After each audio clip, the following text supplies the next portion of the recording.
Hey guys, let's talk a bit about RxJava in this lecture.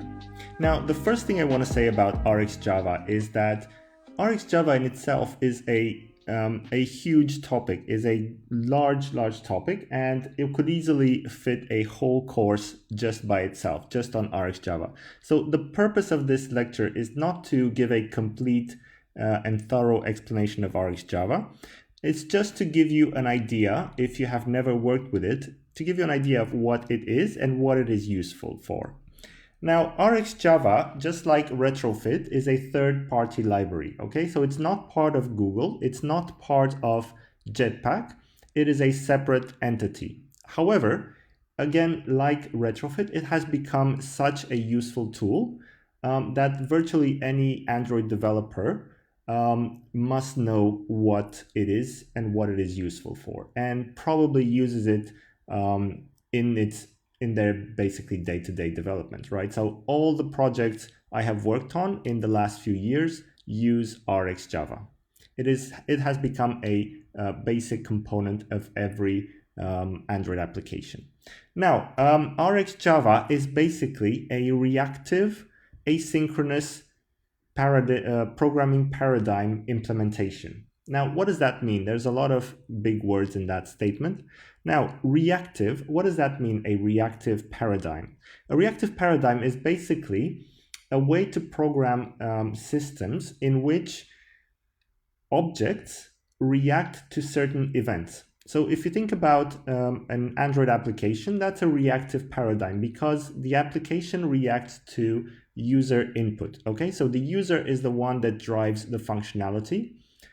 They click on whatever button or text or whatever they want to perform in the application, and the application should react to that. So that is a reactive programming paradigm in which the program, the system, reacts to external events. Now, what does asynchronous mean? Well, an asynchronous programming paradigm is one that does not respond instantly to a method call. So let's imagine you have an endpoint API, okay? You have a web service that you need to get some information from. The web is kind of unreliable, so you don't know how long it will take for you to get that information back. What you do is you send a request and receive a response at a later time. So these are not one after the other, okay? It can be 1 millisecond, it can be 5 minutes until, well, maybe not 5 minutes, but a few seconds before you receive a response from the backend server.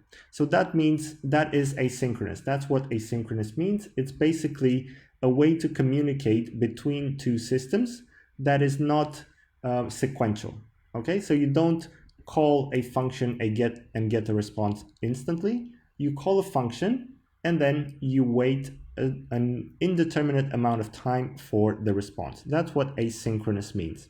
So RxJava is a library that implements these two programming paradigms. It's reactive in the sense that it responds to certain events, and we will see shortly what that means. And it's asynchronous in the sense that the response doesn't come instantly. It can come after an indeterminate amount of time. Now, what is an observer pattern? An observer pattern is an implementation of a reactive programming paradigm in which you have an object that observes a certain behavior.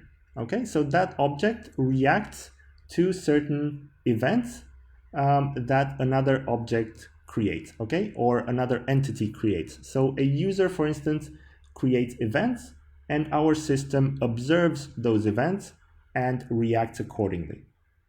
Now, what are the components of RxJava? First of all, there are observables. Okay, so I've given you the example of a user, but actually, events in our system can create events, basically. Okay, so different objects in our system. So for instance, a network communication system can create events when, for instance, there is some reply from the backend server, or there is an error or anything like that. It can basically create an event based on something that happened. So these are observables. Observables are object that can be observed. Okay. Now we also have the concept of observers. Okay, so an observer is basically an object that observes a certain object. Okay, so an observer or a subscriber, let's call it subscriber. It's basically the same thing, but it's more clear. So a subscriber will subscribe to an observable and react to their events. Okay, so basically the subscriber will get events from observables, and we will see how this relates to our RxJava in code. So what will happen for us is that the retrofit system is an observable, and our view model is the subscriber. So the view model subscribes to our retrofit system. Retrofit provides values to our view model here, okay? And that view model just does whatever it needs to do with that information. So RxJava allows us to communicate in that way, in an asynchronous fashion between different systems, different components in our application. Now, I want to introduce the concept of a single as well, simply because we're going to be using it in our code. And a single is basically an observable that only emits one single event. Okay, so it can emit a value or it can emit an error, but the main idea is that it emits a single event and then it finishes. Okay, so we will use this single concept when we retrieve information from the backend. The single event will be either the list of dogs that we want to display, or it will return an error from the network system. So if the network system has any problems, it will return an error. Otherwise, it will return some information.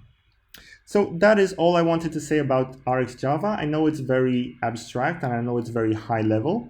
Like I said, I don't want to go into too much detail because there's a lot to talk about, but I think we will learn more when we actually start to implement these concepts in practice. And to be honest, we're not going to use a lot of these concepts. It's important to know what the principles are behind what we're going to be doing, because we will be using RxJava only in the network communication system. Okay, so once we understand that, then that is pretty much all we're going to be using RxJava for. So with this, let's end our kind of theoretical overview here. And let's go ahead and actually implement these two libraries in our code to retrieve data from our backend and display it nicely in our application.